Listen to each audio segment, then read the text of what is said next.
Ngayon dito dahil medyo alam niyo na po, kami medyo tumatanda na, medyo nagkakaroon na ng hindi mabuting pakiramdam minsan. Kaya naintindihan po natin na wala sila sa araw na to. Pero gusto ko pong ipaabot sa inyo mga kababayan ko na nag-uusap po kami ni Congressman Art. Ang sinabi niya, lahat ng proyekto na naumpisahan po natin dito sa ating bayan ay ipagpapatuloy po niya. Nakausap na niya po ang mga nasa taas, pati ang tulay po natin sa Santiago Island. Marami pong kinakabahan na hindi na po matuluyan, pero gusto kong ipabot sa inyo, tuloy po yan. Okay na po yan, sabi niya. At saka ang pinakamagandang nahingi ko pa na additional na hindi ko na-programa sa taong ito, na pinograma ko lang sa ating bayan na magkaroon tayo ng Fisherman's Village, ay suportado po siya sa gagawin nating initiative na magkaroon po ng pabahay sa mga mangingisda natin. Yan po ang mga nabanggit niya sa akin kanina. Palakpakan po natin si Congressman Art. At ganoon din po sa ating mga board members ng Pontelera, Apolonio Bakay. Apod din po nila ang pagbati sa atin na Happy Pista. Sa mga kasama kong nagsisilbi sa bayan, sa sangguniang bayan led by Vice Mayor Noli at 10 ng kanyang mga kagawad. Very supportive po din sila sa ating programa. Kabayan natin na kaya smooth ang mga proyektong gagawin natin para magawa natin ang dapat natin gawin para sa ikagaganda po ng ating bayan.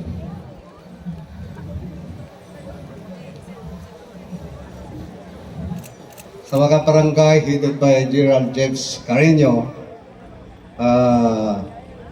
maraming salamat sa inyong pamumuno. Ang mga barangay ay nagkakaisa para sa suporta sa ating bayan at sa ating SK President na full support din na pagsuporta niya sa ating mga programa. Ang magandang rason na hindi ito magiging hadlang ang krisis na ano natin sa ngayon. Dahil sa magandang samahan natin dito, kayang-kaya natin iangat ang ating bayan. Tumas man ang diesel, dyan pa rin po tayo, nandiyan pa rin po tayo na kaya natin gawin ang lahat ng proyekto sa ating bayan. At gusto ko rin pong batiin ang ating former Vice Mayor Richard Celeste. Ang ganda po ng ginawa mo, anak. Magtsaga ka lang dahil balang araw ikaw ang papalit sa akin. Gusto niyo ba maging mayor si Vice Mayor Richard? Dahil alam niyo po, ang aking anak na si Richard, isa po siyang masunuring na anak. Dahil ang sabi ko po, ang alam po niya noon, na siya na ang upong mayor. Pero nung kinausap ko siya, habang kami malakas pa, kami muna ng tito mo Noli ang maglili sa ating bayan. Susunod ka na lang. Yes. Hindi ako nagdalawang salita. Okay, Papa, sabi niya. Kaya panakpakan po natin si Richard. Pero maski ganon ang nangyari, hindi siya nagtampo sa akin. Kundi buong puso po niyang sinuportahan ang aking administrasyon para mapaganda at mapasaya kayong mga kababayan natin. Yan si Richard Celeste. At gusto ko rin pong batiin at ipaalam sa inyong lahat, nandito po ang aking may bahay na si Noemi. Kasama niya po ang aking mga apo at biyanan at mga anak, si Raymond, saka si Joy. Masaya po ako na suportado rin po sila sa aking administrasyon. Palakpakan po din natin sila. Si Miming ay isang pinakamabait na asawa sa aking puso. Palakpakan po natin. Kaya salamat Ingo. Yung I cannot stop loving you para yun sa kanya. At sa mga lahat ng mga kababayan natin na nagbigay ng tulong sa pag-unlad ng bayan, lalong-lalo na yung mga nagbigay, nag-donate ng mga lupa sa right of ways, sa pagbigay ng isang sa Fisherman's Village, yan sa Liwa-Liwa, Balingasay. Nandiyan po si Madam Bugarin. Nataos puso po niyang ibinigay ang 2 hektarya para maumpisahan kaagad ang Fisherman's Village. Ang Fisherman's Village na mapupunduhan ng Disol ay worth 50 million. Kaya yung mga taga-Balingasay na wala pang mga mangingisda ay sila ang maunang biyaya sa proyekto po natin. Ang susunod na mabibiyayaan ay yung mga taga rito na sa atin dahil kulang-kulang 1,000 mangingisda ang makikinabang sa proyekto natin sa Fisherman's Village Housing Project. Hindi po ito isang pangarap, hindi po ito isang proyekto na salita lamang, kundi ito po ay mangyayari. Nagpundo na po ang bayan natin ng 35 million para sa tambak, para doon itayo ang mga proyekto para sa kanila, sa ating mga mangingisda. Kaya yan ay para sa Mangunguna Festival, number 1 na mabibigyan sa ating pagpipista sa ngayon ay ang mga mangingisda natin. At ang sa ito ko pong ipabot sa mga bibituan, yung mga hotel owners. Gusto ko pong i-congratulate ang ating hepe at ang 10 ng kanyang mga kapulisan na nahuli na po ang mga magnanakaw sa resort, yung mga salisigan.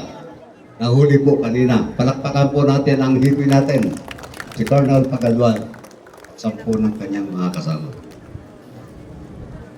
Ang mga lahat ng mga sumuporta sa atin sa pistang ito, kayo lahat, kasi hindi po masaya, hindi po maganda ang pagsilibra ng pista natin kung wala po kayong kooperasyon.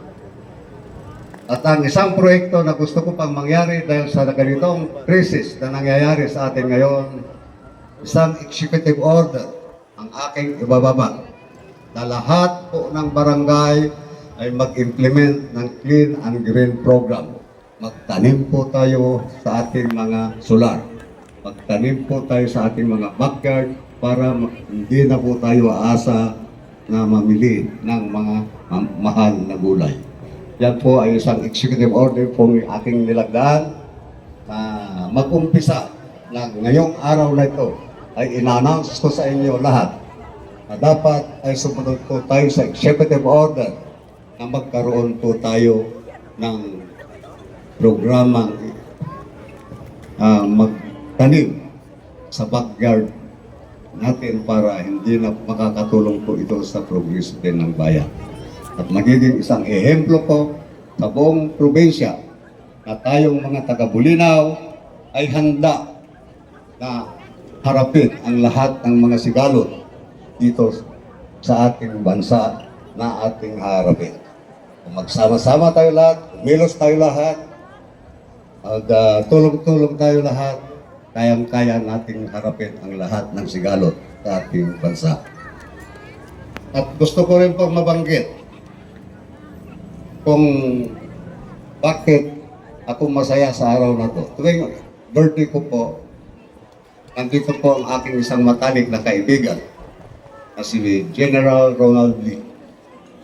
Ito rin ay isang malaking naitulong sa ating bayan bilang isang pulis. na siya ang sumuporta na katahimikan po din ng ating bayan. Yung isa po siyang ordinaryong opisyal lang po sa PNP. Kasama po na po siya ng huli sa mga kidnap for ransom, mga sindikatong gumagala sa ating bayan.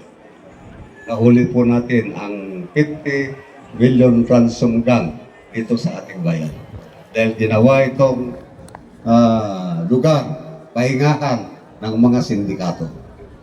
So palakpakan po natin si General Ronald Lee, naging provincial commander, hanggang naging regional commander, at naging top 4 sa PNP. Palakpakan po natin siya, General Ronald Lee. Salamat po sa aking pagsilibra tuwing birthday ko po na every 5 years. Nandiyan po siya, kasama ko po siya kalagi, na kasamang nagsisilibrate sa aking parawan. At ganoon din po sa ating isang kaibigan na naging katunggali ko noon yung dumayo ako sa isang bayan ng Suwan. Tinalo niya ako. Si Mayor Dong Kalugay, magaling yan dahil tinalo niyo pa ako. Pero hindi po yun na rason na hindi ko siya makakasama. Dati ko po siyang kaibigan, nakasama siya ni General Reed dati. At ang gusto ko pong ipaabot sa inyo na isang programang itinakdak ko aking administrasyon sa taong ito. Pag-umpisa na po kami mag-drill at gagawin ang barangay water system. Yan po ang kasama ko po si Mayor Kalugay dahil nandiyan po siya na taos puso niyang pinahiram ang kanyang drilling machine. Palakpakan po natin si Mayor Kalugay. Huwag kayong magalit dyan porque tinalo niya ako, magagalit kayo, hindi. That is only politics, mga kapatid, mga kababayan. So siyang mabait na kaibigan, ulat sa poll, kaibigan natin siya, hindi pa siya mayor. So, sa ating mga gobernador, maasa po kami na ang number 1 problema po natin na kailangan natin sa ating bayan ay ang hospital. Nandyan din po ang pamilya Carino na nagbigay din po ng 2 hektarya para matuloy po ang hospital natin. Palakpakan din po natin si ABC President James at Jessica Carino. Sa health naman po, wag natin iasa lahat ang pagsisilbi sa ngalan ng health services natin. Kasi marami po akong gusto ko lang kung malaman na marami po akong tinanggal na mga proyekto dahil hindi po ako conforme sa mga programang nakalaan na ibinigay sa akin. Kapares po ng mga contested. Hindi po obligasyon ng gobyerno natin na nabigyan natin sila ng kopras, ante, o kung ano-ano dyan, kundi obligasyon po ng kanilang asawa. So sabi ko, mag-ipon tayo, hindi lang sa mga ganong bagay na politikaw lang po para sa akin yun. Ang gusto ko pong tulong para sa inyo, ay yung tulong talagang hindi nyo po makakalimutan na kayong mga may sakit ay mayroong kayong makukuhang mga gamot sa ating health center. At ganoon din po sa isang programa po natin na lahat po ng may katarata dito sa ating bayan ay libre po ipaoperahan natin. Dahil meron po tayong kausap na mag-opera sa inyong mga may sakit na katarata. So lahat po kayo, maski wala pong consultation na mangyayari dito, lapit lang po kayo sa akin, bibigyan ko lang po kayong note at pupunta na po kayo sa San Carlos Medical Center, Eye Center. Kayo po ay pagsisilbihan na at operahan na kayo. Walang bayan. Yun ang gusto kong gamit natin na sa ating mga kababayan, na magamit natin ang ating pera sa tamang sa tamang pagkagastusan. Sa mga ayuda, yung mga hindi po nakakuha, hindi po lahat makakuha ng ayuda. Para sa akin po, ang ayuda ay isang ano po lamang yan. Tulong, temporary tulong lang po yan, hindi pang matagalan. Minsan lang yan. Hindi lahat po kayo makakuha at ang mga natutulungan ay mismong PSWD ang namimili sa lahat ng makakuha. So mga kababayan, kung ano man ang pagkukulang ng administrasyong ito, ayun na po bahala. At ako po ay humihingi ng dispensa kung lahat kayo ay hindi po natin mabibigyan. Tulungan natin ang ating sarili. Parang ito ay isang pangaral po sa ating mga kababayan na huwag po natin asahan ang gobyerno, kundi tutulungan natin ang gobyerno para ang serbisyo ay magiging maganda. At gusto ko rin pong paabot sa inyo sa gabing ito ng ating pong bayan, yung isang anak po ng ating bayan, ano bang pangalan niya?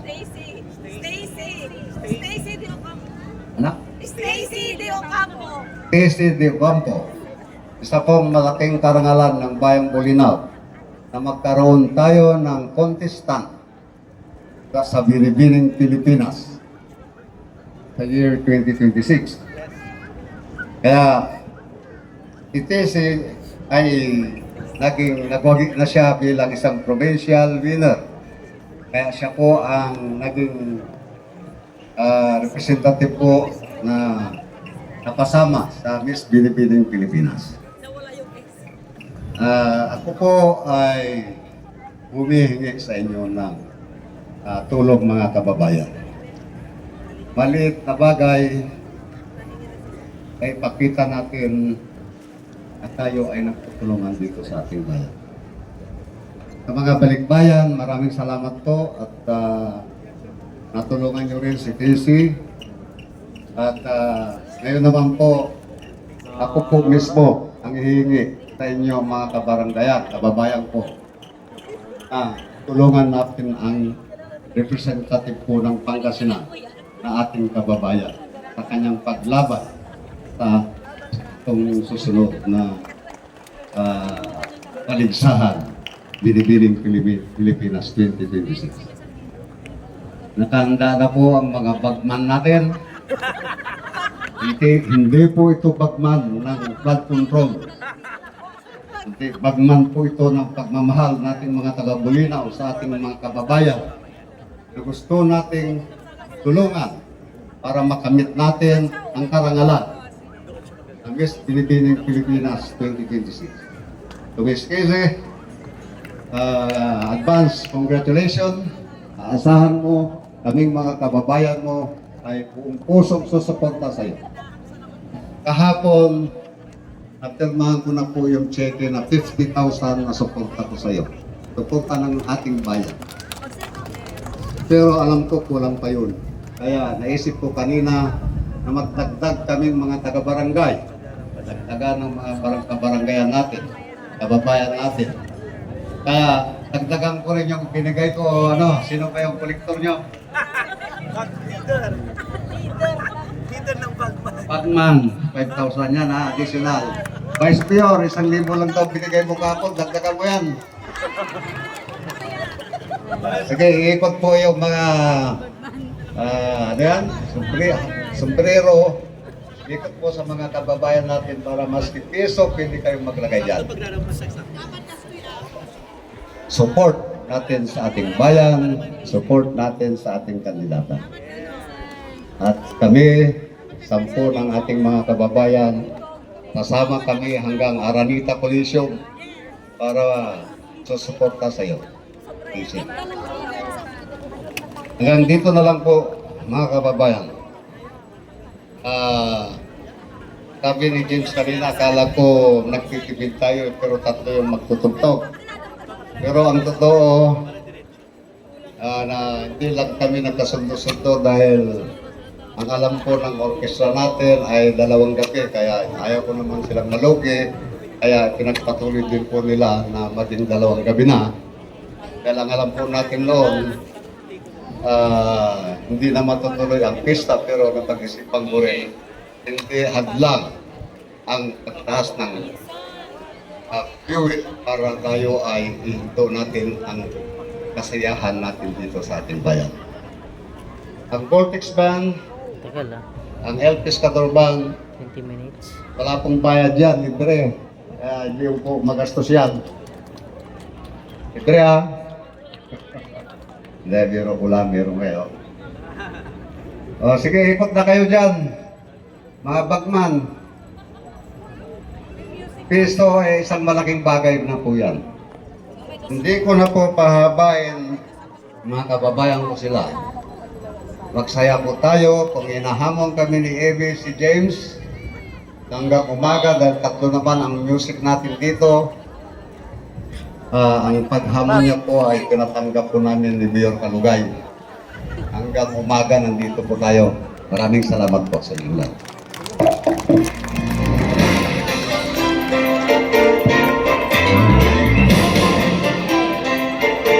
Abaw, salamat sa ating pinakamamahal na Mayor, Honorable Jesus Boy F. Celeste. Palakpakan po ulit natin ang ating